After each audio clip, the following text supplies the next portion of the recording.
Alrighty, welcome back to the Daily Vent. So, how much are you willing to agree to disagree on? In light of the greater good, should we put our differences aside? So, this is interesting. Hopefully that didn't make too much noise when I adjusted that.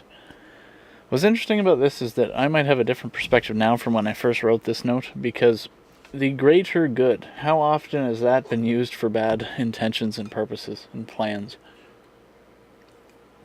Because, that's the thing.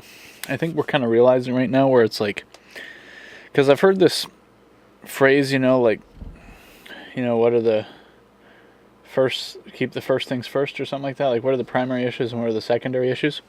And depending on how you break things down, are there any secondary issues? Because do the secondary issues eventually affect the primary issues, right? Now, this could get maybe a bit convoluted. But it's like, essentially, what are you willing to let go of? And what are you willing to hold on to? Because, the whole agree to disagree is kind of part of maybe a mindset of live and let live and stuff like that. But, to what extent? What is the line that you will not cross? Right, that you will not compromise on, because there should be a line. Should be a lot of lines. So essentially, what are those lines? You got to figure that out for yourself, and as a nation and as a people, we got to figure that out. It should be based on a biblical value set, right? A biblical set of values, and we need to not be psyoped with the kind of greater good slogans. Because it seems like nowadays the way that that a lot of people are probably being manipulated is that it's always with these niceties, I think is the word, where it's like you say all these nice things, right? We want to be inclusive, DEI, diversity, equity, and inclusion. First of all, what even is equity nowadays? And equity is, I think, described as equal outcome, whereas equal opportunities, it's like everybody gets the same opportunity, same chance to go for it, but we're not going to guarantee the outcome, right? That would be considered probably the most reasonably fair, because it's like everybody's going to get the same fair shake at the stick, right? No, some people then try to say, well, that's not true because different people have different lived experiences and backgrounds, this, that, and the other. Some people grew up poor, some people grew up rich, so how could it be actually equal opportunity? And I mean, you can have that argument, but at the same time, should the goal be to promote a society in which you try to make the playing field as equal of opportunity for each person as possible? Or should you have a society in which you're like, well, regardless of what you do or who you are or whatever, we're just going to guarantee everybody the exact same outcome? So not only does that probably sound kind of boring on paper, it's kind of dystopic, because if everybody is guaranteed the same outcome, then does it matter what you do? Why try? Why do anything if the same outcome is guaranteed for everybody regardless? Now, some people might unpack that saying and say, well, we would guarantee the same outcome under certain confines, excuse me, under certain confines and parameters and et cetera, and you can make those arguments, but once you start to get into the nitty gritty of policy and law, and best practices, it's like, isn't that a very slippery slope of once you establish that there will be a guarantee of equal outcome? Because how do you enforce that, right? Because I've heard that said to some extent, that ends up just becoming communism, because you have a complete centralization of control in order to guarantee the outcome. And once you go down that communistic centralization of control route, shouldn't we kind of know where that goes, eh? And so it's like the level of risk, even if you found a way to pitch that to somebody, to try to make it sound like guaranteeing the equality of outcome was somehow a good thing, because they try to make it seem nice, like, everybody gets an equitable result, everybody gets, we all deserve an equity. First of all, what do you deserve? What do I deserve? What does any of us deserve? I think I almost kind of have a problem with that mindset. There's this one poster at this one place that I'll often go to on a daily basis, right, for work and stuff, and the poster says something like, everybody deserves respect. It's like, do they? Does everyone deserve respect? See, because it's not that I'm saying that you shouldn't give respect, right? But like to have this, it kind of sounds like an entitled mindset to say that you deserve respect or that everyone deserves respect. Like, what does deserve? Like, do you deserve something? Like without anything else said, this is automatically like a guarantee to you. Like, you assume that this should just be a default state, that without you doing anything, this should just be assumed to be given to you. Like, I kind of have a problem with that kind of mindset, because, and again, they might say it and use it in these scenarios that sound nice. Like, everybody deserves respect. Like, that sounds nice. But like, when you extrapolate that mindset and you take it to its fullest extent, because okay, now if you think you deserve respect, what else do you think you deserve? Do you think you deserve a good paying job, a high paying job? Do you think you deserve a nice house? Do you think you deserve free healthcare? Do you think you deserve free education? Do you think you deserve good quality food? Do you think that you deserve people to provide you with a service? Do you think you deserve clean water? Do you think you deserve all these things? Some of these things you can make an argument for and say that you deserve them, but I think even if it's something that people should get, and that out of the decency of our hearts, if that's even a thing, that we should try to provide, right? Like, sure, we should try to like do good things for each other. We should try to do good things for each other. We should do good things for each other and do good things to one another. But to come at it from the perspective of you assume that you deserve it is the problem here. It's this like assumption of that it's owed to you. It's just like it's like icky. Like it's a bad mentality. It's not good. It's not a great mentality. Just like stop it. Stop with the preconceived notions, I think is the word. That I could be saying that wrong. Whatever word for like you assume that it's owed to you. Whatever that is summed up in, that's probably part of the problem with our society nowadays on the large list of problems. But maybe there's some solutions, right? So ultimately it comes back to like you got to have like a biblical mindset, right? So humility. We are probably very lacking in humility nowadays, right? And so we all should repent, right? But like, take up humility, right? Like we should humble ourselves and be like, you know what? Maybe the reality is that maybe I don't deserve anything, right? But then, when you get it, isn't it that much better or that much sweeter of a thing when you receive it, when you don't deserve it? When somebody shows you respect and you don't have the mindset of, oh, I deserve that respect. Why aren't you showing me respect? I deserve respect. When you come at it instead from the perspective of like, wow, this person respects me.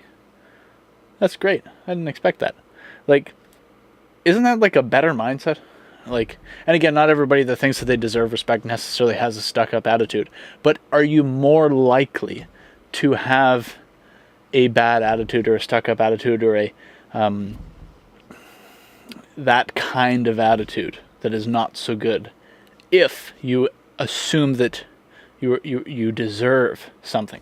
Doesn't that create a worse attitude when you are coming from the base perception of deserving something or being owed something? Like, doesn't that cause a bad attitude or mentality in somebody compared to just coming at it from the perspective of, hey man, I deserve nothing, whatever I get is like bonus, like, and like, doesn't that build like a better, more positive mindset in yourself? Because then hopefully you are now like not as focused on what you're not getting, instead are like happy about what you are getting. So it's like you're focused on what you are getting that's positive, as opposed to what you're not getting that you think you should be getting that would be perceived as like a negative, right? So it kind of maybe changes you into a bit more of an optimistic or a more thankful perspective. We could all be more thankful. This is kind of me maybe talking to myself here as well, where it's like I could be more like that, right? Or we could be more just generally focused on the things to be thankful for, because there's always things like, if you're alive today, you know what I mean? Like, something to be thankful for, right? So it's like, it's sometimes like simple, right?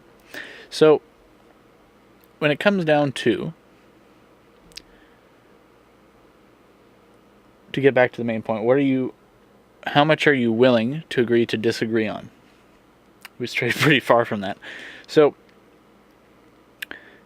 what is the standard right?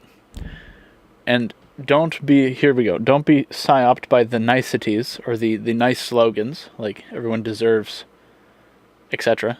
Equity, right?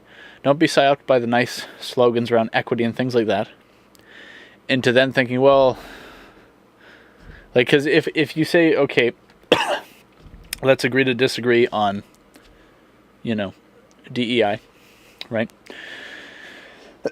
If we don't make legislation that makes stuff like forced DEI an unlawful practice in business, then don't be surprised when you have straight white men being denied a job position that they are qualified for because the quota of certain people of a certain identification is not being met. And so, like, we need to turn away people of a certain kind of characteristic set because we need to have more representation of a different kind of characteristic set.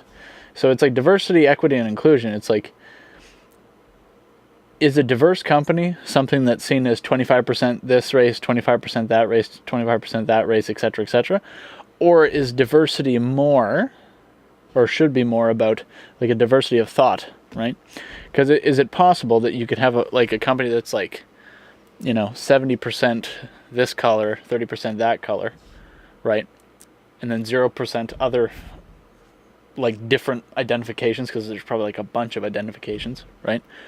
But in that set of people that you do have, even if it is a large amount, 70% one thing or whatever, is it possible that you could have a large diversity of thought amongst this group still? Whereas, like, just because they look the same doesn't mean they think the same, right?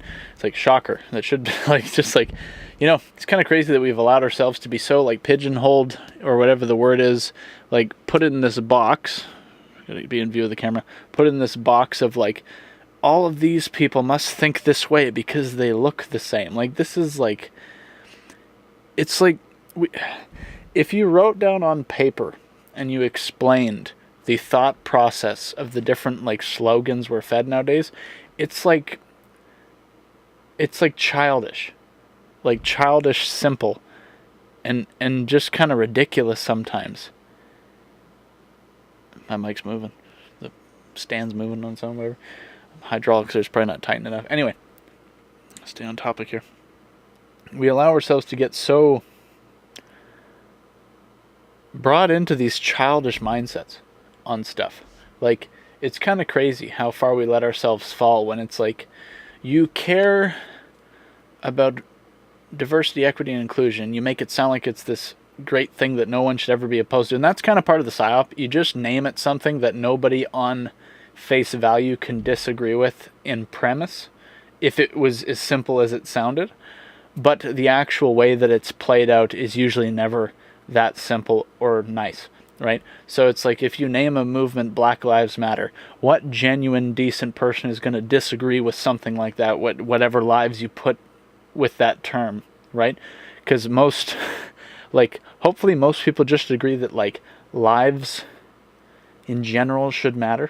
So, like, if you name it something like that, then most people will be like, yeah, like, do you assume you're going to find any large amount of disagreement with these simple sayings like that? But then what's the actual practices that the movement actually involves themselves in? And then all the other, shenanigans, right? Like, just, I haven't watched the documentary, but look into Candace Owens and her reporting on a lot of this stuff, if you want a different perspective on how that stuff probably actually panned out. And then I think that there might have been something about a bunch of consulting fees or whatever, like, and households being bought that were worth a lot of money, or not necessarily households, but apartments or other money being spent on, luxurious things. So it's like, what was the movement really about? Was it really genuine by these people, or was it just a grift? You do your own research and come to your own decision on it. But it's like, is it possible that we're just being lied to, like, very, very consistently by all these movements that claim to be oh so great and so nice and everything else? And it's like, what are they actually fixing? What are they actually doing, right? So if you're willing to, like, actually write down on paper what all this stuff actually means, or where we're actually at with the whole DEI stuff, you might realize that it's like, again, coming back to it being kind of a childish perspective, it's like, why do you feel the need to force an outcome? Why is it so important to you that if somebody, as long as everybody's acting like within legal manner, because you can make an argument of like, okay, what if the boss is racist and he only wants to hire black people or white people or whatever, or only wants to hire Asian people? Like, okay, if you could actually prove that somebody has like a malicious intention, that's like, we're going to separate that as like a different thing. Like that's an actual case that you could actually talk about with legitimacy. Like in terms of like saying, okay, this is a problem here, we need to fix this just bad illegal business practice of discrimination. But in the other cases where it's not that, it's just like, it's the reversal, right? Because they try to say like reverse racism as if that somehow makes it okay, when it's like just the same thing, just directed at different people groups, right?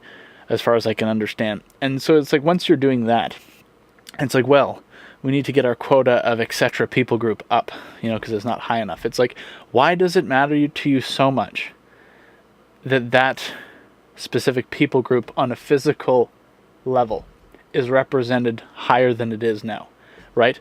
If no one is being excluded based on those characteristics, why should anybody be included based on just those characteristics? Now, some people might claim, well, we're not hiring them just because they're XYZ color. It's like, but in some cases, doesn't that increase or decrease your chances of being hired if you fit the bill of XYZ color with the whole affirmative action stuff and everything else that I'm pretty sure was been done in the US for, I don't know if that was since the 60s or the 80s or something like that. I could be wrong on my date timeline here. But like, if you just put it plainly, how is it not childish? Because as long as everybody's like following proper, decent legal procedure, and we're not hiring based on any like surface level characteristics, but it's like, who is the best person for the job? Are you okay if for this specific job sector in this specific city, if the best people for the job, if 70% of them look like XYZ color, is that bad? Just because they fit the bill of being able to do the job the best out of anybody that applied. Like, let the dice fall where they may. So what if it is 70% XYZ color type? If they can do the, like, it's almost it's dumb that we're even having to have this conversation. And you could argue this is also a psyop that just keeps us from like nattering about other smaller things instead of actually focusing on bigger problems and stuff like that. But it's like, if just for a moment we could see past all the crap and stop caring about, are we meeting our diversity quota for this year or whatever else, or even talking about any of this. It's like, what about, like, because it all, even if you care about like, oh, blah, blah, blah, DEI, this, that, and the other, if both like the leftist and the right wing could like unite and realize it's maybe an up versus down thing, and they have a squabbling about a bunch of things that don't really matter, just a bunch of made up stuff for the most part, at least in some way, and if everybody just united against the actual people that are truly the power structures, or controlling the power structures, in reality those people might look like all different kinds of people, right? Potentially. So like, the group of globalist, elitist, deep state, whoever, might be a diverse group of people, but they may be equally oppressing all of us. You know what I mean? So if we could just unite for a second and be like, yo, maybe we don't need to fight each other, but we need to maybe, to a degree, join arms and be like, hey, all you globalist deep state people, cut it out. You know what I mean? Because like, there was, like, I've talked about this before, that meme of the Occupy Wall Street stuff, where the guy inside the Wall Street building or whatever it was said, introduce them to identity politics, in the sense of, it's like, what you derive from the meme is, it's like, oh no, the people are in a mob and they're against us and stuff, quick, send out this distraction thing and get them squabbling about random crap, you know what I mean? And then as a result, nothing gets done. So it's like, it's kind of funny how like we kind of let ourselves maybe get punked over and over again on a bunch of crap, right? And like, to a degree, things about the crap matter. Like, it matters how we treat each other and stuff like that. But it's like, if we had the ability to just be like, nope, that's a psyop, don't get distracted, let's keep on task here, then like if people had like a laser focus, you know, what would be possible, right? If people just had like a laser focus on the core issues, right? Because it's like, yeah, sure, you're squabbling about, you know, DEI and you know, whether, you know, somebody should not be hired just because they're like a straight white male. Like, obviously these are issues that matter, but it's like, what about the fact that like our countries, our governments are pretty bent on like maybe not doing what's best for the people, you know what I mean? And so then it's like we end up focusing on like these lower down the line issues instead of addressing like the top down nature of the whole thing, right? And so in terms of like how much are you willing to agree to disagree on, you could make the argument that for the sake of winning the larger war here, or the larger battle, you are willing to agree to disagree on these smaller, like squabbly issues, whatever the word you want to use, these smaller, lesser issues, even though to some degree they are not lesser issues because like they matter to an extent, obviously, with how we live, you know, like just reasonable, like reasonably good quality lives.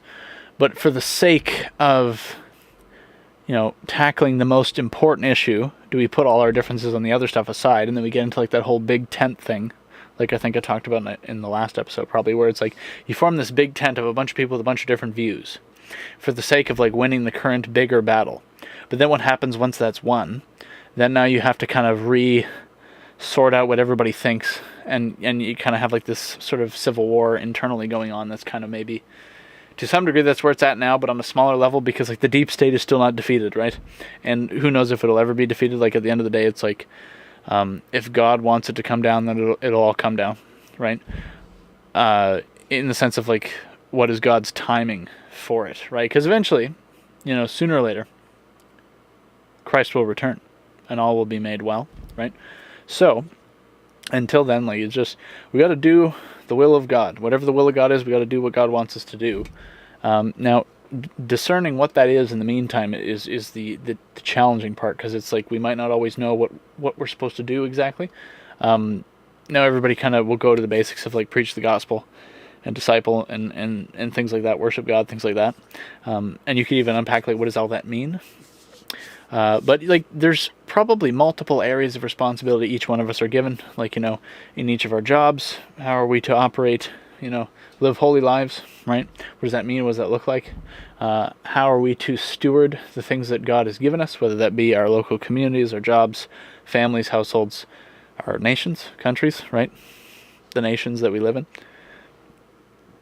So, in light of the greater good, should we put our differences aside? It depends on what the differences are and what they're based on, because some things we should not compromise on. Some things, maybe for the time being, we don't necessarily compromise on it, but we at least put that on the side for the moment. You kind of put a pin in it, or whatever the phrase is, for a moment. Focus on like the main pertinent thing that's trying to burn down the metaphorical house, and then once that fire's put out, then we go back to the other thing, you know? It's like you win the war, then you go back to the farm, even though that analogy doesn't quite carry through here exactly. But yeah, it really comes down to we gotta get serious on it. We gotta think. Because what do you think? What are the primary issues? Is there even such thing as a primary or secondary issue? But then you end up getting super nitpicky about everything if there's no secondary issues, right? Anyway, till next time, this has